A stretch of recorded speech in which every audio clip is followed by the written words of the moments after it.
होजाई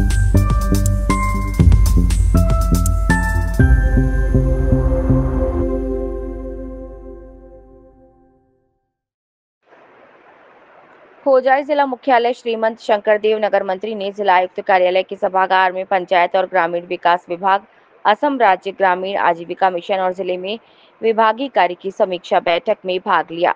इसके बाद मंत्री ने होजाई जिला पंचायत सांसद केंद्र के प्रशासनिक भवन और प्रशिक्षण छात्रावास की आधारशिला रखी। बैठक में जिला आयुक्त विद्युत विकास भगवती, जिला आंतरिक आयुक्त और जिले के पंचायत और ग्रामीण विकास विभागों के अधिकारी और कर्मचारी उपस्थित थे। समीक्षा बैठक के बाद मंत्री ने जिले में पंचायत और ग्रामीण विकास विभाग द्वारा क्रियान्वित योजनाओं के कार्यों पर संतोष व्यक्त किया। केवल वनाकंडी निर्वाचन क्षेत्र में थोड़ा भरम है। उन्होंने जिला आयुक्त को मामले की समीक्षा करने के निर्देश दिए। যেহেতু আমাৰ এতিয়া আমি আপোনালোকে জানে যে আমি প্ৰতিগৰাকী পঞ্চায়তৰ প্ৰতিনিধি হওক বা পঞ্চায়তৰ আমাৰ সদস্য যিসকল বিষয়া কৰ্মচাৰী তেওঁলোকে প্ৰশিক্ষণ লোৱাটো বাধ্যতামূলক। যেনেকুৱাকৈ এজন শিক্ষকৰ প্ৰশিক্ষণ লয় বা ৰিফ্ৰেছাৰ কোৰ্চ থাকে কলেজৰ প্ৰফেচাৰৰ কাৰণে বা চিকিৎসকৰ কাৰণে, ঠিক তেনেকুৱাকৈ পঞ্চায়তৰ প্ৰতিনিধি বা পঞ্চায়তৰ ষ্টাফৰ কাৰণেও তেওঁলোকৰ প্ৰশিক্ষণ থাকে। আৰু এই প্ৰশিক্ষণৰ কাৰণে আমি প্ৰতিখন জিলাত একোটাকৈ আমি ট্ৰেইনিং চেণ্টাৰ এটা আমি ইতিমধ্যে কাম আৰম্ভ কৰিছোঁ। বহু ঠাইত ইতিমধ্যে হৈ গৈছে।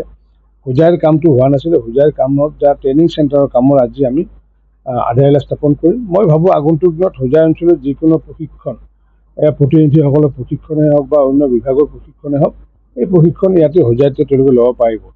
যিহেতু আমাৰ পঞ্চায়তৰ সভাপতি, জিলা পৰিষদৰ সদস্য, আঞ্চলিক পঞ্চায়তৰ সভাপতিৰ প্ৰশিক্ষণসমূহ যিহেতু গুৱাহাটীত হ'বগৈ বা ইতিমধ্যে আৰম্ভ হৈছে যোৱাকালিৰ পৰা, আৰু বাকী আঞ্চলিক আমাৰ যি পঞ্চায়তৰ সদস্যসকলৰ প্ৰশিক্ষণ আমি নিজৰ নিজৰ জিলাৰ পৰা আৰম্ভ কৰিম। গতিকে সেই ক্ষেত্ৰত এনেকুৱা এটা প্ৰশিক্ষণ কেন্দ্ৰ খুবেই প্ৰয়োজন আছিলে। আমাৰ যি বিভাগৰ যি গোলাপ বৰবৰা পঞ্চায়তী ৰাজ প্ৰতিষ্ঠান নতুনকৈ নামাকৰণ কৰাইছে গোলাপ বৰবৰা, গতিকে গোলাপ বৰবৰা পঞ্চায়তী ৰাজ প্ৰতিষ্ঠানৰ উদ্যোগত হোজাইত আমি এটা প্ৰশিক্ষণৰ কেন্দ্ৰ আজি আধাৰশিলা আমি স্থাপন কৰিম।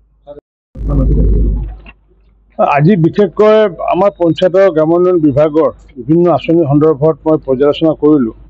আৰু বিশেষকৈ প্ৰধানমন্ত্ৰী আৱাস যোজনা হওক বা MGNৰেগাই হওক বা মুখ্যমন্ত্ৰী মহিলা উদ্যমিতা আঁচনিৰ ক্ষেত্ৰতে হওক বা চেল্ফ হেল্প গ্ৰুপৰ ক্ষেত্ৰতে বিভিন্ন পৰ্যালোচনা কৰিছোঁ। আৰু কৰি দেখি মই সন্তুষ্ট প্ৰকাশ কৰিছোঁ। কাৰণ কিয়, ইতিমধ্যে আমাৰ এই জিলাখনত আমি প্ৰায় 87,568 প্ৰধানমন্ত্ৰী আৱাস যোজনা ঘৰ আমি আগবঢ়াইছিলোঁ। আৰু সেইবোৰৰ কাম ইতিমধ্যে খুব সুন্দৰকৈ হৈ আছে। তাৰ ভিতৰত অকল এতিয়া 28,000 কাম এতিয়া চলি আছেগৈ। আৰু এই 28,000 কাম সম্পূৰ্ণ হোৱাৰ পিছত আমি সিদ্ধান্ত লৈছোঁ যে আগন্তুক দিনত যিসমূহ মানুহৰ কেঁচা ঘৰ আছে, সেই কেঁচা ঘৰত থকা মানুহকো ইতিমধ্যে ছাৰ্ভে হৈ গৈছে। ছাৰ্ভেবোৰ গাঁও সভাত পাইট কৰিবলৈ বাকী আছে। আৰু সেইসকল ঘৰ আগন্তুক দিনত কেঁচা ঘৰত থকা মানুহে ঘৰ আজি পোৱাৰ কাৰণে আমি সিদ্ধান্ত গ্ৰহণ কৰিছোঁ। তাৰ আগে আগে আমি এইটো 30 ছেপ্টেম্বৰৰ ভিতৰত এই 28,000 ঘৰ সম্পূৰ্ণ কৰিবলৈ মই নিৰ্দেশ প্ৰদান কৰিছোঁ, যাতে আমি সোনকালে যাতে কৰিব পাৰোঁ। ইয়াৰ উপৰিও আমি যে মাননীয় মুখ্যমন্ত্ৰী ডাঙৰীয়া যি আমাৰ মহিলাসকলক যি আত্মনিৰ্ভৰ কৰাৰ কাৰণে যি প্ৰয়াস চলাইছিলে, আৰু সেই প্ৰয়াসৰ অন্তৰ্গত আমি প্ৰায় আমাৰ হোজাই জিলাত আমি 72,559 গৰাকী মহিলাক আমি আত্মনিৰ্ভৰ কৰাৰ কাৰণে সিদ্ধান্ত গ্ৰহণ কৰিছোঁ। অৰ্থাৎ আত্মনিৰ্ভৰ মানে লাখপতি বাইদেউ কৰাৰ কাৰণে সিদ্ধান্ত গ্ৰহণ কৰিছোঁ। আৰু এই 72,000 মহিলা যদি আত্মনিৰ্ভৰ হ'ব পাৰে, নিশ্চিত ওপৰত হোজাইখন আগন্তুক দিনত হোজাইৰ GDPও বাঢ়ি যাবগৈ বা হোজাই অঞ্চলৰ যিমান প্ৰডাকশ্যনে হওক বা বিভিন্ন ধৰণৰ সামগ্ৰী আদি উৎপাদন বৃদ্ধি হ'বগৈ।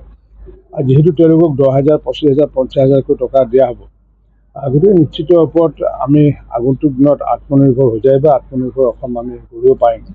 আৰু ইতিমধ্যে আমাৰ হোজাই জিলাৰ যিসমূহ মহিলা চেল্ফ হেল্প গ্ৰুপ ইতিমধ্যে তেওঁলোকে আত্মনিৰ্ভৰ হোৱাৰ পথত খুব সুন্দৰকৈ অগ্ৰসৰ হৈছে। আৰু আমাৰ যিমানবোৰ চেল্ফ হেল্প গ্ৰুপ আছে সেইসকলৰ ভিতৰত এতিয়ালৈ আমি 19 কোটি 51 লাখ টকা আমি প্ৰদান কৰিছোঁ, ৰিভলভিং ফাণ্ড হিচাপে প্ৰদান কৰিছোঁ। আমি এই টকা প্ৰদান কৰাৰ উপৰিও আমি তেওঁলোকক CLF-সমূহক আমি প্ৰদান কৰিছোঁ প্ৰায় 15 কোটি 35 লাখ টকা আমি প্ৰদান কৰিছোঁ। ইয়াৰ উপৰি তেওঁলোকে নিজে বেংকৰ পৰা তেওঁলোকে 321 কোটি টকা হোজাই অঞ্চলৰ মহিলা চেল্ফ হেল্প গ্ৰুপৰ সদস্যাই 321 কোটি টকা তেওঁলোকে লোন লয়। আৰু ঠিক সময়মতে লোন তেওঁলোকে পৰিশোধ কৰি সুন্দৰকৈ তেওঁলোকে বিভিন্ন ধৰণৰ বাণিজ্য ব্যৱসায়ত নামি পৰিছে।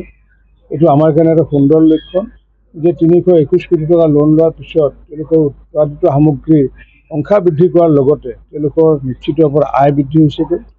গতিকে এনেকুৱাকৈ আমি একেবাৰে মাননীয় প্ৰধানমন্ত্ৰী ডাঙৰীয়াই যিহেতু কৈছিলে ভাৰতবৰ্ষৰ জাতি চাৰিটা আছে, এটা হৈছে দুখীয়া জাতি, এটা মহিলা জাতি, এটা কৃষক জাতি, এটা হৈছে যুৱক বা যুৱতী।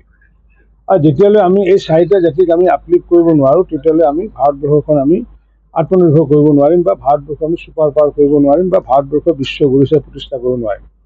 গতিকে ভাৰতবৰ্ষ বিশ্ব গুৰুচাই প্ৰতিষ্ঠা কৰা প্ৰাক মুহূৰ্তত হোজাইখনক আমি আত্মনিৰ্ভৰ কৰিব লাগিব। হোজাইৰ পিছত আমি অসমক আত্মনিৰ্ভৰ কৰিব লাগিব। আৰু সেইটোৰ যদি পৰিসংখ্যাটো চাওঁ তেতিয়া দুখীয়াৰ কল্যাণৰ কাৰণে মাননীয় প্ৰধানমন্ত্ৰী ডাঙৰীয়াই যি কাম কৰিলে, প্ৰায় 87,000 মানুহক ঘৰ প্ৰদান কৰিলে।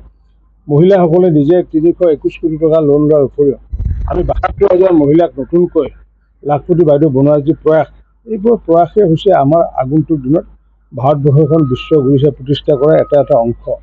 মই হোজাইৰ যি পাৰফৰ্মেঞ্চ খুব সুন্দৰ পাইছোঁ, ভাল পাইছোঁ। দুই এটা খুঁটি নাটি আছে, বিনাকান্দি ব্লকত কিছু কামৰ লেহেমীয়া গতি চলি আছে। তাৰ কাৰণে আজি আমাৰ আয়ুক্তক নিৰ্দেশ দিছোঁ যে অতি শীঘ্ৰে এই কামখিনি আমি যাতে স্পীডি যাতে কৰিব পাৰোঁ। আৰু সেইখিনি যদি আমাৰ স্পীড হৈ যায় তেতিয়া নিশ্চিত ৰূপত হোজাইখন আৰু বহু আগলৈ গুচি যাব।